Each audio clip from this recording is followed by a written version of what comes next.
My name is Taffy Thomas, and I've got the best job in the world because I'm a storyteller. I travel from my home here in Grasmere to somewhere where people want to hear stories. Some days I'm in a school, some days I'm in a library, some days I'm even in a pub. I've got about 300 stories, and those stories have legs. They have legs because whenever I walk into this garden, or I walk into a school, or a library, or a pub, the stories walk in hand with me. And they walk in with me because they walked to me. Because I got my stories, not from books, but from people I met. It started when I was 18. I was taken to meet a very old lady in Somerset called Ruth Tongue. I sat with her drinking tea, and then at the end of the afternoon she said, "Well, Mr. Thomas, I better tell you a story." Well, I was hooked. From that moment I set out to find people who have stories. This took me inevitably to Scotland's travelling people, the Tinkers, the Gypsies, because they held on to their stories for a bit longer than most of the settled community.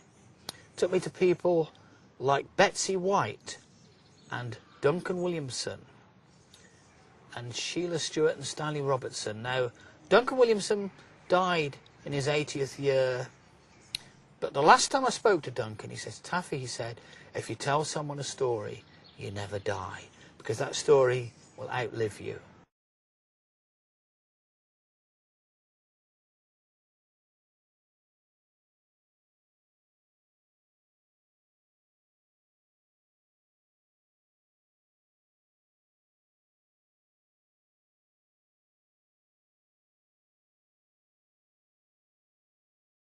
George Harrison, how did you come to know the legend of the Devil's Bridge?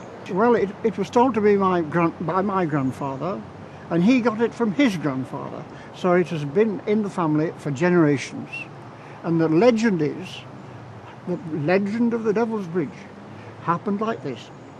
There was an old lady, she crossed the river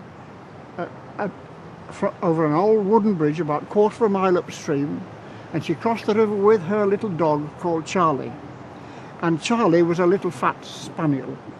In fact, and his legs were so short, they only just touched the ground. She came into Kirby Lonsdale to sell her wares on a Thursday, which was market day. And she sat by the old cross just in the middle of the town. And it rained and rained and rained, as sometimes it does in Kirby Lonsdale, very rarely. Despite the weather, they sold all of the bread buns except for one. The farmer's wife packed up the stall and with Charlie and the one bread bun set out for home. But when she got down to the river, there had been so much rain, the river had rose so high, the wooden footbridge had been swept away. And she realised she got a problem. If she tried to wade or paddle across the bridge, she would be drowned and her corpse swept down through Lancaster in a matter of seconds.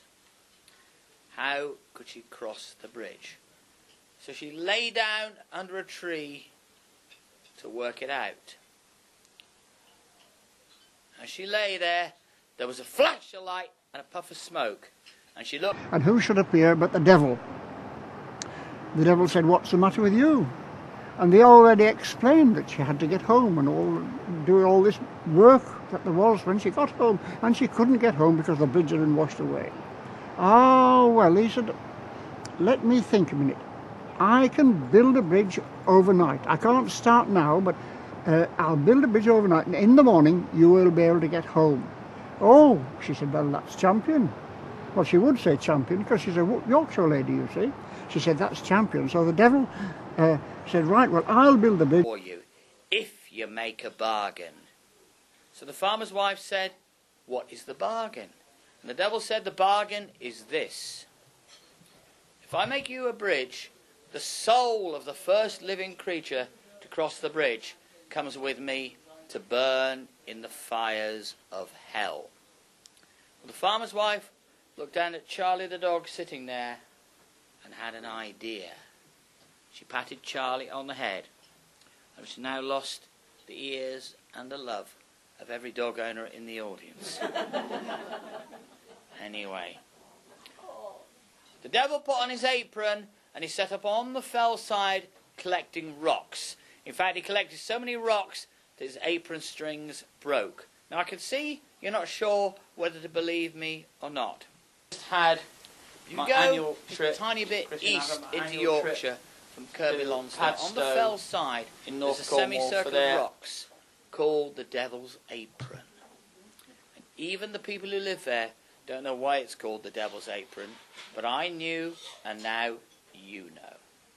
So the devil repaired his apron and lugged those rocks back down to the river, and through the night he built a beautiful new bridge, which ever since that day has been called the Devil's Bridge. With the first light of morning, he went over to the farmer's wife and gave her a nudge. And he said, "Now there's the bridge, but you remember our bargain. The soul of the first living creature to cross the bridge." So the farmer's wife put her hand in her bag and took out the one remaining bread bun. And she threw it across the bridge, and Charlie at the sight of this bun thinks he's aground. He's across the bridge before you can say Jack Robinson, and there is the devil, absolutely furious. You see, there's the first living creature to cross the bridge. Well, the devil realised he'd been outwitted, and he went to the middle of the bridge, and in a fury he slapped his right claw on the right-hand parapet of the bridge. So he disappeared, breathing fire and brimstone, and has never been seen in Kirby Lonsdale from that day to this. It's been my huge pleasure as an oral storyteller, a heritage storyteller if you like, to devise a community project with the support of Heritage Lottery, working with 5 community groups, devising a story walk or a trail for each of those groups. Taking a group of people on a walk and then having a story for the place that we arrive at, or even for objects we see on the way, gives the illusion, and it is an illusion, that I have a story about everything. So if we see a robin, then we have a story about a robin. A rabbit, a story about a rabbit. Or every nook, every cranny, every stream, every beck, they've got a story to tell. Because stories have their own trail, their own journey. With storytellers, it's very often their journey to how they became a storyteller. With stories, the journey is very often to the place that the story comes from. So I love telling site-specific stories. Particularly easy for me living and working in the Lake District, because in the Lake District the legends grow out of the land. There are places asking for a story or telling you their story. The tales and trails that I've devised for the Tales and Trails project are of varying degrees of difficulty. Starting off at the simplest level, there's a story that happens in the Storyteller's Garden, which I devised for a learning disabled group of young people from Carlisle Mencap who were unable to manage even the simplest walk. So they just settled and had a story in the garden. A slightly more capable group, but still a group with special needs, have managed to do my riverside walk. That's particularly a group of elders, because along that walk, it's a tarmac walk, there are various benches to rest by the riverside, and it's also able, that walk, to be delivered for people in wheelchairs, pushchairs or with walking frames. Then, slightly more complex, schools groups like to go to Rydal Cave to hear the story of the dragon of Rydal Cave. Then for the really hardened walkers, there's a walk to the top of Helm Crag, which is actually a Wainwright.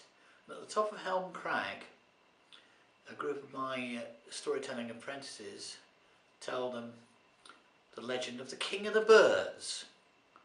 Which bird is the King of the Birds?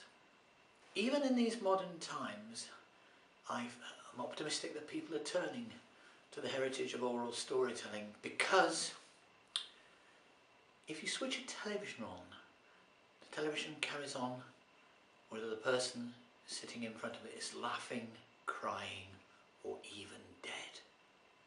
With a storyteller, a very special relationship builds between the teller and the listener.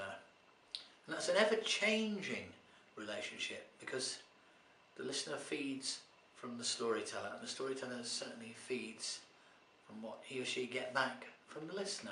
Because if they don't give me a story back, then they're reaping the harvest without sowing the seed. So it is setting up a chain reaction. I sometimes say to children, it's like a game of Tiggy or Tig. I'm it, or I'm on, because I know the stories. But once I've told them the story, they're on until they tell the story to somebody else. You're never too old for a story. The day you're too old for a story, basically you just shut the lid of the coffin and that's it. Heritage storytelling preserves the past, reveals the present, and helps to create the future. When I tell a story, standing behind me are ghosts. They're the ghosts of all the people who've ever given me the stories. Stanley, Duncan, Betsy, Ruth, I've named most of them, but they're there to help me.